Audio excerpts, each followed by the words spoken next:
Hi, I'm Ethan Vick, Vick Auction Group, and this is Auction Talk, where we help you make dollars and cents of the auction process.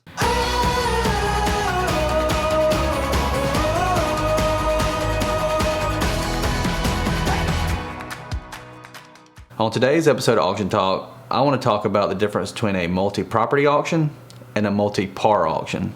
A lot of times those words are used interchangeably. You'll hear multi-par, you'll hear multi-parcel, you'll hear upcoming multi-property auction, and you may be confused at what the differences may be.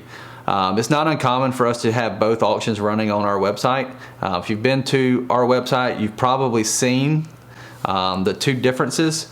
And so today I just want to explain the differences in the two, the bidding methods that you'll use, and how you'll be better prepared for the auction.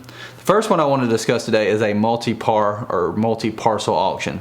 Typically a multi-par auction is one tract of land divided into smaller parcels, hence the word multi-parcel. It's typically not multiple properties, it's typically one property that we've divided down to offer in combinations, in divisions, or as a whole.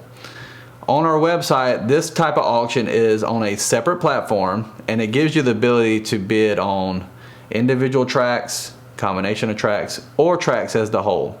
You'll simply go in and you'll select the tracts you're interested in, and it'll tell you the price in order to make that bid.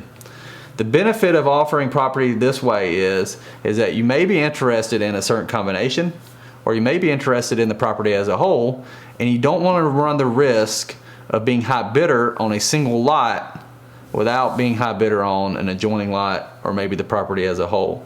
So you're not having to bid on each individual lot and keeping up with it the entire auction. You're able to place your bids on the exact combinations that you want. The other type of auction that oftentimes gets called a multi-par auction or a multi-parcel auction is what we call a multi-property auction. This is where we offer multiple properties in one bidding catalog. Now the reason we may do this is we may have multiple properties in a geographic location, or we may have multiple properties that are similar in value or in interest level.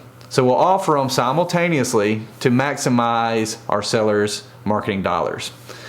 When we offer property in a multiple property catalog, each property stands on its own. For example, you may have a house located in Thomasville, Georgia, and the next item may be a home located in Moultrie, Georgia. While those two towns are about 30 miles apart, it makes sense for us to offer those in the same bidding catalog because we may have crossover interest. When bidding on those properties, remember that those properties stand alone, so you'll be bidding on each individual property.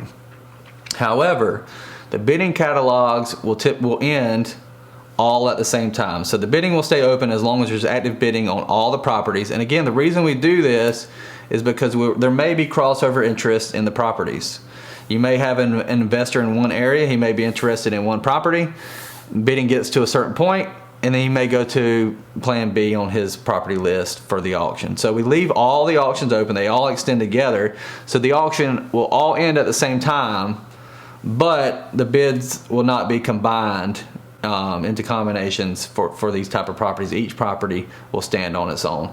So there's benefits to offering property in both scenarios, and it's our job as auctioneers to maximize our sellers' revenue by offering the property. So you may see a multi-par auction where we'll offer property divided, or you may see a property to where we have multiple properties in one catalog. The bidding will be slightly different, and it's to maximize both the seller's interest and the buyer's interest to make it as smooth auction as possible.